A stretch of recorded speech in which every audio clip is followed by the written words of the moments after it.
Welcome to Samba Samba. Enjoy the video. You'll begin with essentials and the first actionable steps. Put your Apple Watch on snugly and confirm it's charged to at least 20%. Open the workout app now, or tap a workout complication on your watch face to jump straight in.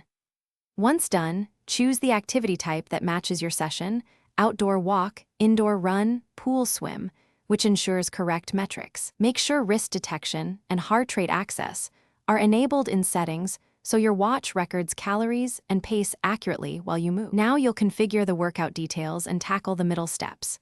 Select a goal, time, distance, or calories, or leave it open if you prefer flexibility, because goals drive on-screen coaching and alerts. Tap the 3 dots to set pace alerts, enable auto pause, or pick a workout type variant. This adjusts how metrics are calculated. Once your preferences are in place, swipe to begin and press start, or hold to trigger the 3-second countdown so you can get moving. To complete the activity, swipe right and tap end, then save to record the session. This preserves heart rate, maps, and calories. Once saved, sync to your iPhone and open the activity app to review splits, elevation, and recovery metrics. This helps you track progress over time.